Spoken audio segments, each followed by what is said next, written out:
Hola, ¿cómo están? De nueva cuenta en esta interlocución, este coloquio, nos acompaña esta vez María Fernanda Campa, hija del heroico militante del Partido Comunista Valentín Campa, que también fue de los primeros sindicalistas, bueno, aparte de que nació aquí en Monterrey, fue fundador de la CTM, luego formó parte del Partido Comunista, luego también en una cantidad de luchas sindicales, destacadamente la de ferrocarriles junto a Demetrio Vallejo, también tuvo que sufrir como muchos la cárcel, en esta tradición en la que el gobierno mexicano encarcelaba una buena cantidad. Esta simpática tradición de meter al bote a todos los que eran disidentes. A los que disentían del gobierno. Y el 143 por disolución social, el BIS, etcétera, ¿no?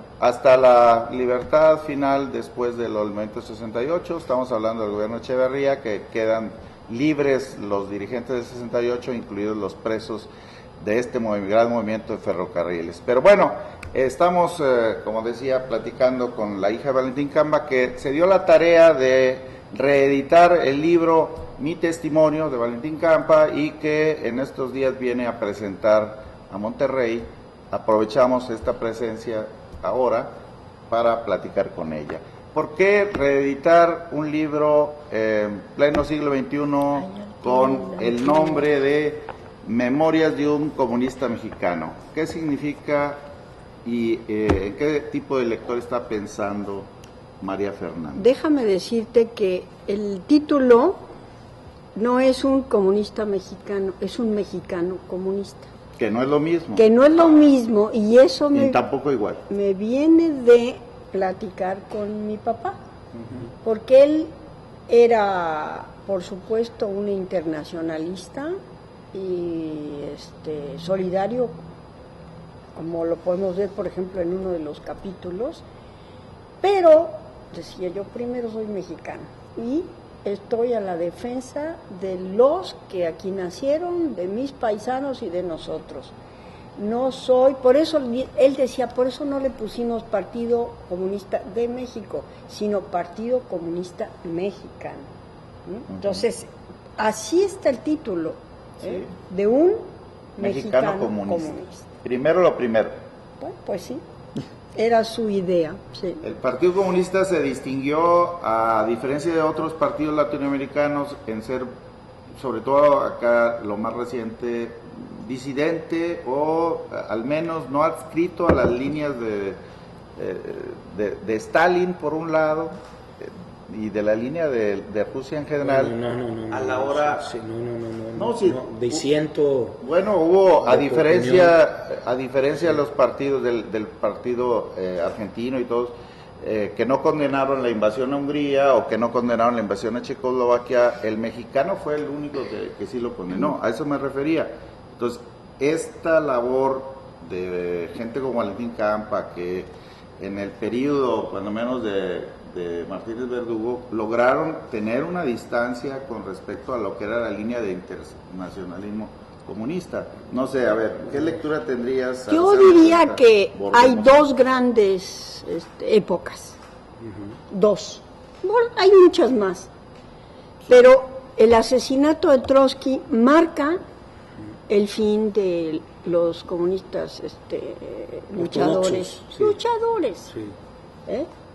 ¿Por qué? Pues porque entran los intereses del estalinismo finalmente como línea general, ¿no? Hasta que se zafan posteriormente, pero en México ese hecho es verdaderamente grave. Yo opino que falta investigación, pero lo que está claro es que estando en México Trotsky y habiéndolo asesinado como lo asesinaron, eso provocó la expulsión de Valentín Campa, que lo deben decir, nunca lo dicen, y Hernán Laborde.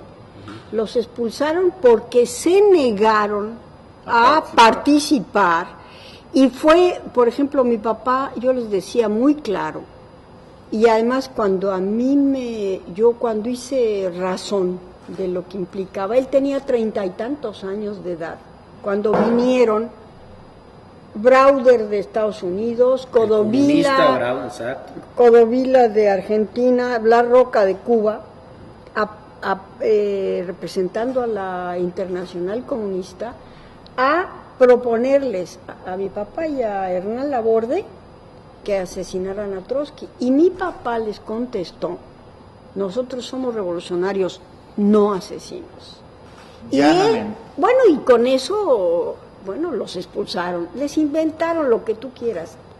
Más allá del asunto personal, que bueno, es evidentemente un valor brutal, nomás en esa época, negarse a las oponte al internacionalismo controlado, era verdaderamente heroico, pero más allá del asunto personal, eso provocó que en México toda la política fuera deformada, porque se inventaron un partido comunista que lo primero que hizo fue apoyar la candidatura de Miguel Alemán, por si no sabes. Con Lombardo Toledano.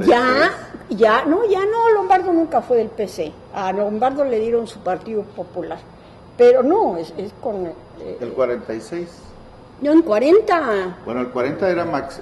No, en 40 los ¿Quién desvirtuó el Partido Comunista? ¿Cómo? ¿Quién desvirtuó al Partido Comunista? Nadie lo desvirtuó. Para que terminara la Internacional Comunista impuso a uno que se llamó Encinas.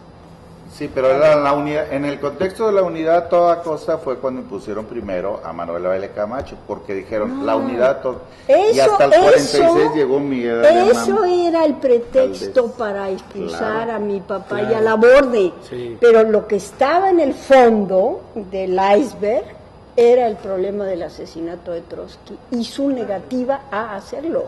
Okay. Y eso lo pusieron de pretexto.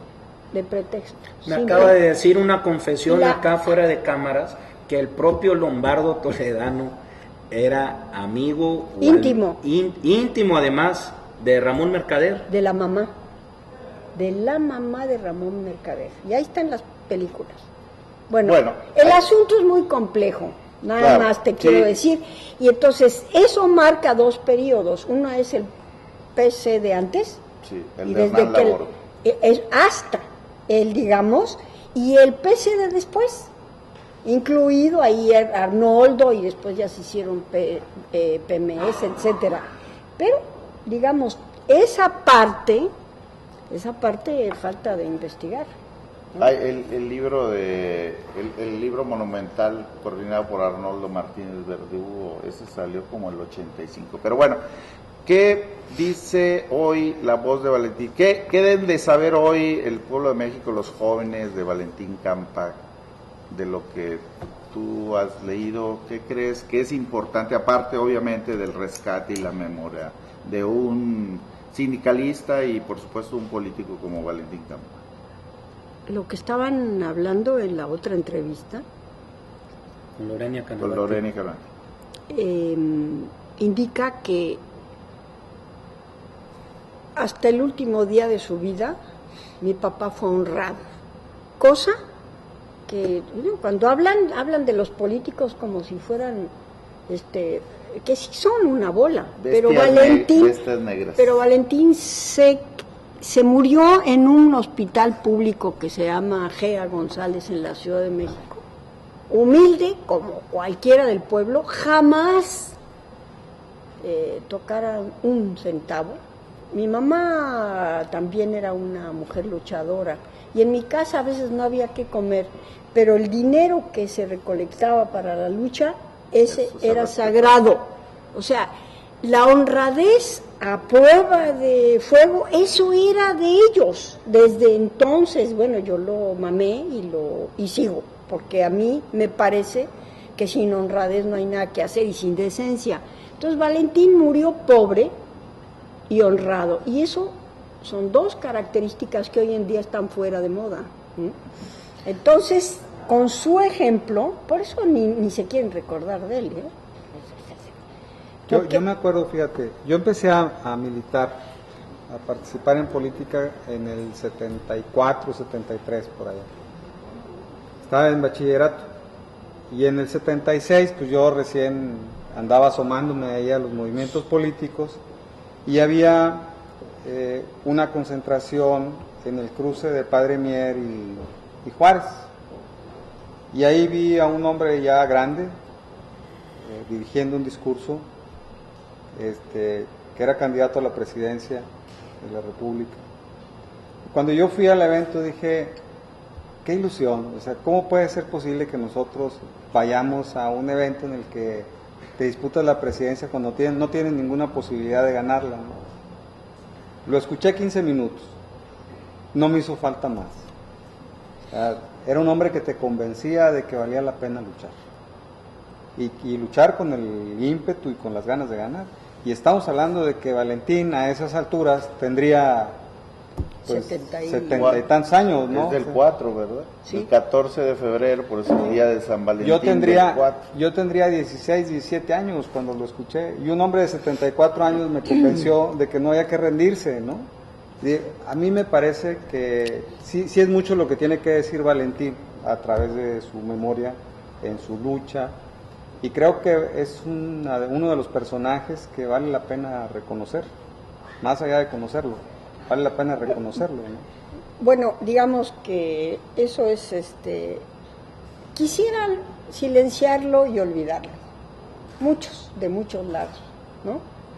Pero igual, hoy están comenzando a reconocerse los candidatos independientes. Bueno, Valentín se lanzó. Fue candidato Era total, es el primer candidato independiente que se le ocurre, pero lo que tiene de también mucho valor es que es la única vez que toda la izquierda se unificó. Y que obtuvo 1 millón de votos además. Y que tuvo, donde esa independencia Contra era todo el fuera sistema. de legalidad, tenían que poner El voto nombre por completo. el señor Valentín Campa Salazar, para candidato a la presidencia de la República. Bueno, es un hecho insólito que quisieran en la historia de México olvidarlo, ¿no? No, fue López Portillo solo. Y él fue el único que se enfrentó con sus camaradas y los compañeros que luchaban a hacer una campaña fuerte, y bueno, fue recién salido de la cárcel, por cierto, ¿no? Yo recuerdo que en esa campaña en 76 fue clave para Monterrey y para la nación, pero tuvo que ver que su recorrido permitió o abrió la coyuntura para que algunos de los guerrilleros presos en el penal del Topo Chico elaboraron aquella famosa Carta a Campa, así se llama además, sí. Carta a Campa, y la encabezaba este grupo que comandaba Gustavo Irales. Y detrás de él pues eran el 7. Guerrillero arrepentido. Sí, donde estaba Ricardo Morales, Benjamín Palacios, etcétera, ¿no? Entonces, ese hecho en particular tiene que ver con el recorrido acá. Y lo otro es que ese punto de partida también del 76 va a permitir en la siguiente elección va a permitir que haya la reforma política, que se discute el 7-7, el 7-8 se aprueba, y el 7-9 Campa regresa o escoge a la hora que le toca decidir por dónde va a entrar a la inauguración de la reforma política de la izquierda, una vez legalizado el Partido Comunista Mexicano, decide que sea Nuevo León su asidero, y la zona de la fundidora, o adscrito pues al comité, al Centro de Orientación Sindical 5 de febrero, Valentín se cobija en él y logra llegar a la primera cámara del Partido Comunista del 79. Entonces, bueno, ahí está también la huella exitosa, la cara bonita, digamos, de Valentín Campa. La reforma política, que todo el mundo, no jodan, dicen que es de Reyes Heroles, por favor, hombre, Reyes Heroles nada más le puso ahí la firma, pero detrás de él hay todo un movimiento realmente de izquierda, aún antes de Cuauhtémoc Cárdenas, que también es muy valedero su presencia, pero honestamente, la poca democracia que tenemos aquí en México, la atención que se tiene también hacia las clases marginadas, mucho del discurso de avanzada o de vanguardia que existe actualmente, cada vez menos lamentablemente por la presencia de todos los medios masivos, se debe indudablemente a Valentín Campa. por encima de cualquier otro tipo de figura que ahora quieren volver más mediática y que quieren hacerla como los parteaguas del México de antes y del México de ahora, ¿no? ¿Por qué este intento de opacar o de anular una de las figuras que son de las más señeras en la historia moderna de México? ¿Dónde están los intereses creados que todavía hasta las fechas, después de tanto tiempo, siguen queriendo opacar la figura de don Valentín? ¿Cuál es el motivo? Yo no entiendo dónde está el secreto de sí. Bueno, yo pienso, ahí sí hay muchas ideas porque son opiniones e interpretaciones, ¿no? Que estamos viviendo un periodo que a mucha gente se le olvida. Tenemos 30 años de no crecer como país. Es puro cuento simulador de crecimiento desde que se firmó el Tratado de Libre Comercio, también por un personaje de por acá, que Salinas de Gortari. Y es del DF. bueno, pero Él se reconocía de Nuevo León, sí. Da igual, no seas chauvinista.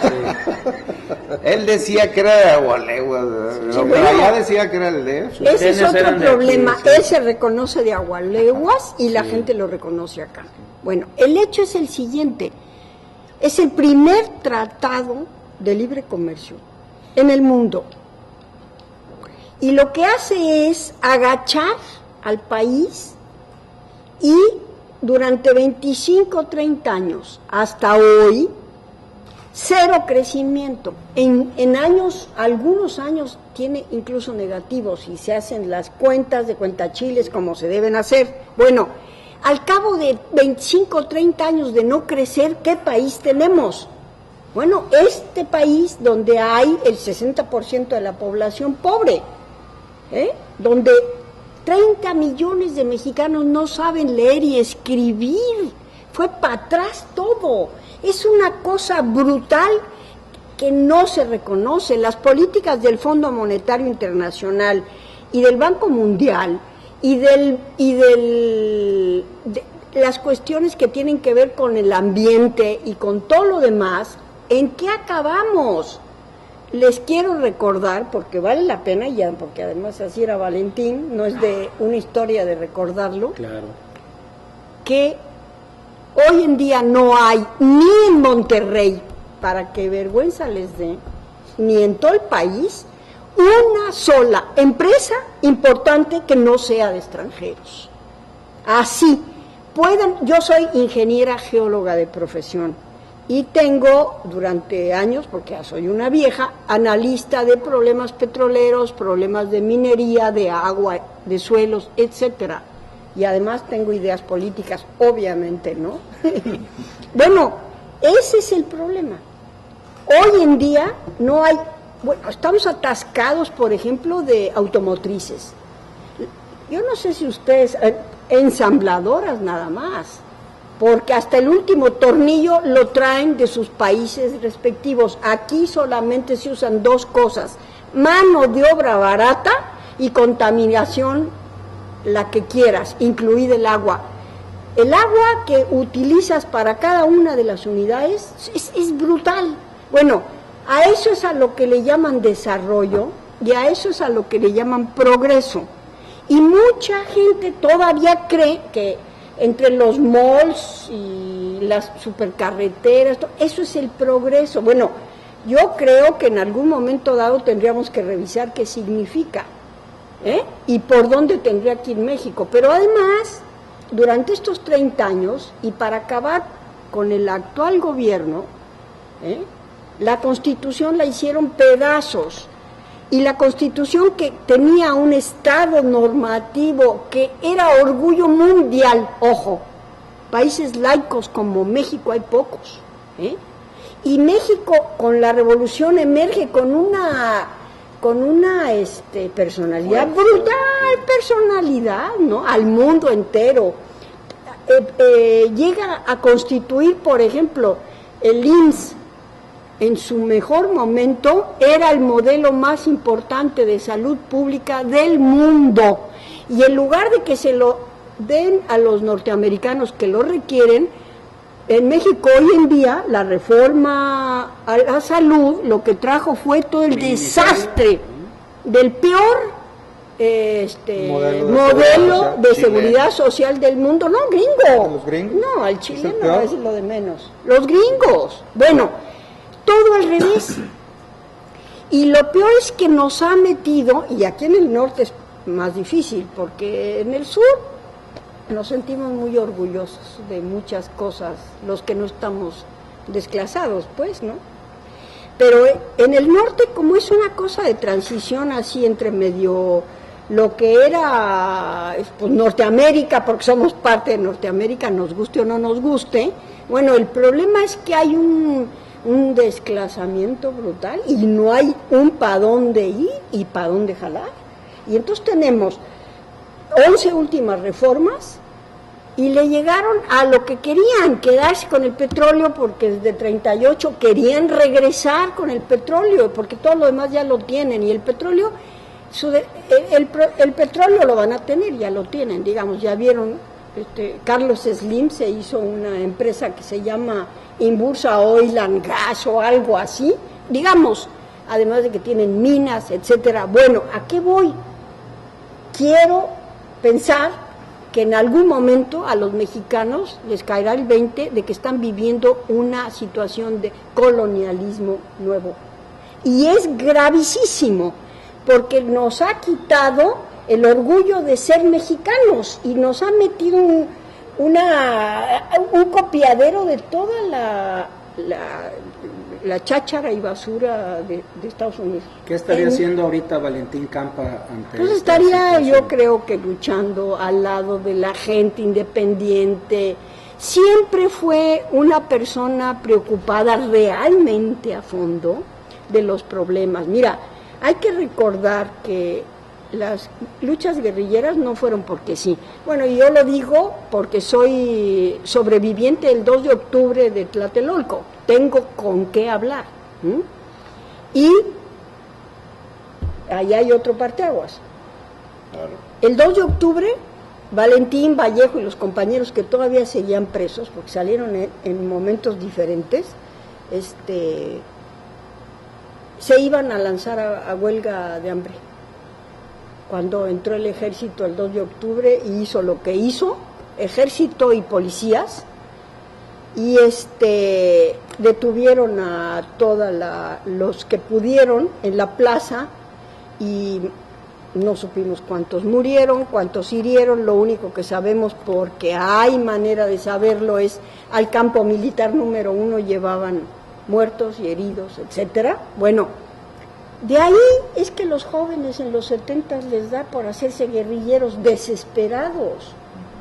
Y el 10 de junio también. Bueno, fue un poquito después. El 10 de junio es después, claro, del 2 de octubre, digamos, ¿no? Y después todos los jóvenes de esas generaciones dijeron, ya no hay solución pacífica. Bueno, qué bueno que lo salió a relucir, porque México está ahora en una encrucijada de tal calibre que o se resuelven los problemas por la vía de las elecciones y de el respeto que hasta hoy no ha habido. La democracia formal se dice. La democracia que no es que simulada en México, ese es el problema, pero que dejen de simularla y que gente como esta mujer se logren, en lugar de que se perviertan, se logren salir adelante con un buen proyecto. Bueno, Valentín fue a hablar con todos los jóvenes, yo ya ahí ya me acuerdo, ya era estudiante y ya era bastante bigardona, diciéndoles que no se fueran a la guerrilla porque no iban a resolver nada y iban a dar su vida. Bueno, todos los que se fueron un montón, pues no, ni lo pelaron. Y era una situación de desesperación que yo de repente ahora, viviéndola, digo, bueno, si no se resuelven los problemas de crecimiento del país y de desarrollo verdadero, no las tonterías porque es puro asunto de oropel. No hay, fuera de las carreteras, los edificios y 4 cosas, no hay desarrollo en el país de ninguna envergadura. Yo quiero hacer un paréntesis ahí.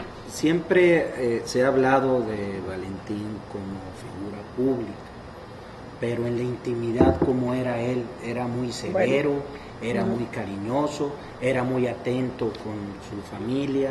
Bueno, como tienen razón. Porque sí. eso nos falta ahí No, bueno, en el libro, por- a fondo saber. Bueno, es de una época, por ejemplo, ¿no? En el capítulo, no me acuerdo, De la nueva edición. no importa, está desde acá, del barco Magallanes, Ujú. es la única en que habla de mi mamá, ¿no? Y tiene una foto de mi mamá que a mí me encanta, véanla, porque es impresionante, así con unos sombrerudos de los años 30, y como ella era una mujer muy guapa, la tienen levantada, y ahí la puso, es la foto más linda que hay, y Valentín es la única vez que habla, porque además ella se dedicó a hacer toda la solidaridad con la Guerra Civil Española, a enviar entre otros a Siqueiros, todos los militares que enviaron y a los que fusilaron, por cierto, ahí está narrado, es un capítulo Era doloroso. traductora del español al francés. Bueno, inglés. era una mujer culta, Me llamaban el coronelazo. ándale, bueno. ¿Verdad? Pues de ahí tomó el nombre, ¿verdad? Bueno, pues mi mamá de ahí fue a Siqueiros. dar a la cárcel de Belén. Si ustedes no saben, la cárcel de Belén era terrible, que es donde Lázaro Cárdenas la tiró y mandó a hacer el Centro Revolución de Educación. Y hay una Benita Galeana, Sí. comunista de la época, que tiene un libro muy bonito y ahí tiene un capítulo que se llama Los ojos verdes de Consuelo. Se los recomiendo porque no soy yo, bueno, además era mi mamá y yo la quería mucho. Pero ¿a qué voy? Valentín tiene sus propios méritos como luchador social, no tiene uno nada más que estarlo recordando y poniendo al día. Pero como no hay mucho tiempo y me pidieron que hablara en términos personales, era muy tierno, así con la fama que tiene de... Sí, de severo. Sí, con con la sí, la cabezota que tenía, ¿no? Y resulta que era un hombre muy tierno. Como papá, además, era así, bueno, no lo veíamos muy seguido, por no decir que casi nunca, pero desde que yo tengo una imagen de él, me ponían muy arreglada para ir a la cárcel a visitarlo. Y así hasta el final él ya después al final de su vida ya no estuvo en la cárcel, ¿no? Ya estuvo libre todo el tiempo. Pero era un hombre preocupado por las personas, por la gente, ¿no? Así, sumamente humano. Yo creo que eso era lo que tenía. ¿Lo vio llorar alguna vez? Sí, como no. ¿Por De qué? cualquier cosa lloraba, de cualquier cosa, así de que veía una persona que no tenía, por ejemplo, ellos eran muy amigos de Silvestre Revueltas, el Sí, músico. Y Silvestre Revueltas, bueno, Perdido en el alcohol y con muchos taras. ¿sí? No, era un tipazo, Un genio, pero eso es. Y entonces era darle a él, mi papá y mi mamá se quitaban lo poquito que tenían, porque sí. estaban bien pobres, pero también Silvestre José Revueltas. Revueltas se le arrodilla en su lecho de muerte y le pide perdón Al hermano. Sí, a Silvestre. a Silvestre. Y Silvestre no sabía por qué perdonarlo. Digo, ¿de qué te perdono? Pues si la has pasado de la jodida igual que yo toda tu vida. Fue una familia muy entregada también. Talento y convicción. Talento. Combinaban el talento con la convicción. Y que no comunismo, es fácil. También. Los añádele ahí. Revueltas, la película esa famosa Sí, de La sal de claro. la tierra. Sí. Si no la han visto, véanla. ¿Cómo han recibido esta obra? ¿Apenas lo han presentado en algún lugar antes? Nada más para ir cerrando. Sí, nomás es que no podíamos dejar de presentarlo en Monterrey porque Claro. mi papá se sentía orgullosísimo de haber nacido aquí, ¿no? Y si lo hubieran puesto, pues se hubiera venido para acá, seguro, porque él se sentía muy contento. Mi abuelita, la mamá de él, lo iba a visitar y siempre le hacía sus tortillas de harina. Bueno, es comida de aquí, de aquí, casera, de por aquí, ¿no? Ahí vamos con mi abuelita, digamos. Tortillas de harina. Sí, claro, por supuesto. Paloteadas. Paloteadas. Y chiquitas como son aquí. Sí, gorditas. Sí, porque mi mamá es de Chihuahua, ya se murió. Y en Chihuahua son un poco más grandes. Y yo les decía, bueno, en Sonora son así. Sí. En Chihuahua así, y en Monterrey, que tenían familia, así. Eso es. Entonces, ya lo presentamos en primer lugar en la Sociedad de Geografía, Historia, etcétera, en México DF, y estuvo muy bonito porque fueron compañeros que lo conocieron, muy bonito. Y la presentación, ya lo presentamos en la Universidad de Puebla, también ese fue muy grande y muy importante, pero aquí, aunque seamos pocos, es importantísimo que se presente en Monterrey, porque esta era su tierra, de la cual estaba absolutamente orgulloso, y toda su vida en la que se formó transcurrió aquí. Entonces, esta edición, les decía, es una edición la van a ver, de papel reciclable. Para los que no saben, eso es importante porque no se cortó ningún árbol. Claro que está feo, bueno, pues es humilde, lo mismo que la portada. Y lo que es importante es que esta edición, que es la original, guárdela, compañero, Ramiro porque González, sí. Eso es, esta edición, que es una maravilla con esa fotografía y todo, ya no se consigue nunca en ningún lado. Yo la mía se la di a una mujer que iba a hacer una tesis de doctorado y la perdí. Entonces, en el Distrito Federal las autoridades nos ayudaron, Mancera, ya vieron, a Gerardo Fernández Noroña y a mí nos ayudó Mancera a que editáramos esta edición, que creo que es importante, a la que le agregamos unas entrevistas que le hizo Elena Poniatowska a mi papá, que me parece que completan bien el asunto. Entonces, lo venimos a presentar hoy. En Monterrey, que además lo van a hacer en un lugar emblemático, nada más y nada menos que en la Escuela Adolfo Prieto de la antigua maestranza, o sea, la Fundidora de Monterrey, ¿no? A mí lo admirable era que cómo provocaba la adhesión de muchos jóvenes. Sí.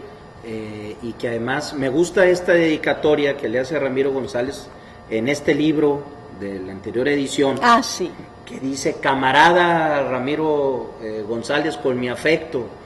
Pero ¿qué era lo que hacía que lanzándose como candidato independiente a la presidencia, tantos jóvenes estuvieran alrededor de él y representándolo además en las casillas sin recibir ni un centavo, porque no recibían más que palos y para decirlo más elegantemente, y madrazos de parte del gobierno, ¿no? Y en ese entonces sí estaban bien puestos. Ahora también, como que ya está resucitando son de otra manera, sí, digamos. son de otra manera. Sí. Pero efectivamente, Valentín es uno de los personajes del siglo pasado. Hay que recordar que ayudó a la organización del pueblo y especialmente de los obreros, y dando una lucha brutal por la democracia sindical. Perdieron, porque tenemos el charrismo, y bien sigue bien puesto, ¿no? Pero Valentín es uno de los que luchó por eso en la organización de hace 100 años. Y era heroico, porque muchos creen que son los sindicatos como los de ahora, ¿no? Yo no digo más nada. Están en franca decrepitud y ellos fueron los primeros. Y aquí en la zona de Monterrey y todos los alrededores se da una lucha, digamos, muy importante de organización del pueblo. Contra el sindicalismo blanco. Eso es. Los propios líderes sindicales se mandan a hacer sus estatuas ilustres, no ecuestres, porque yo supongo que no saben montar a caballo, pero sí, si pudieran lo harían montado en el Mercedes, que ahora tienen. Hubo algunos, te acordarás, cuando Martínez Domínguez le hizo una estatua ecuestre a López Portillo ni montar sabía y lo puso montado en un caballo en la entrada de Monterrey. Pues montó a todo el país. Sí. Le eso pasó sí por lo- encima, Se digamos. pasó por encima. Y no es metáfora. Y no es metáfora, no. Eran tiempos También le hizo otro grandilocuentes. a Fidel Velázquez, que está ahí Sí, también. en la avenida Fidel Velázquez, también don Alfonso. Sí. Eran tiempos magnos de Cambalache. Bueno, Fíjate, pues yo quería comentarles algo más sobre la personalidad de Valentín. Yo a Valentín lo conocí muy poco, lo vi personalmente, yo creo que unas 3 ocasiones, una de ellas acompañando a la Chata, que desde que la conozco me ha dispensado una serie de atenciones que no sé por qué razón me las dispensa, pero estuve platicando con don Valentín y yo le comentaba del movimiento de los 50, el del tortuguismo de los ferrocarrileros. Y le decía, fíjese que yo soy muy amigo de don Jesús Rivera Rodríguez. Estoy hablando que yo vi a don Valentín en 80 y tantos, 86 por allá. Y me dijo, la changuita. Ándale. Fíjense, Sí, o sea, por eso lo o sea, quería. Tenía 40 años de no ver a la Pero, changuita, sí. pero hiciera, o Tenía sea, una memoria privilegiada. Sí. y un respeto, decía, un gran compañero tal, siempre se expresó así, de los compañeros, como compañeros de lucha. De los camaradas, de los, Horacio. sí, yo no, en las veces que lo escuché, ni en las discusiones que había en el partido, porque alguna ocasión asistí, nunca lo escuché hablar mal de los demás. De nadie. Hacía un reconocimiento sobre el valor de aquellos que aportaban a la lucha, de aquellos que militaban, pero sobre todo, y esa era una característica muy de Valentín, que en sus expresiones siempre estaba la preocupación por resolver los grandes problemas de la nación y del pueblo de México. Eso era el corazón de todas las cosas en las que Valentín se expresaba. Entonces yo creo que a pesar de que el libro es digamos de memorias, y memoria sería como pensar en el pasado, yo creo que Valentín es, aunque sea del siglo pasado, es un hombre de nuestro tiempo y es un hombre que todavía no encuentra una comparación que sea digna de acercársele y vale la pena, es un hombre de este tiempo y es un ejemplo para muchos jóvenes todavía y debe serlo. Y a como van las Muy cosas, bien. parece que no va a haber tampoco sustituto. En Una mucho última tiempo. Sí, cuestión. vale la pena porque como ustedes son medio artistas o artistas y medio, es la Son fotografía. artistas del hambre. La fotografía del libro también es nueva y está realizada por un fotógrafo muy prominente que le sacó una serie de fotos a mi papá poco antes de morir, que se llama Marco Antonio Cruz, quizá lo conozcan, Claro. pero es absolutamente, De la jornada. pues sí, es Periodismo. conocido, así es. Muy bien, pues agradecemos la presencia aquí de María Fernanda Campa, hija de Valentín Campa, en el contexto de la edición de este libro de su papá, Memorias del Mexicano Comunista. Esta fue una interlocución más de coloquio con Horacio Flores y Eloy Garza. Los esperamos en el próximo coloquio. Gracias.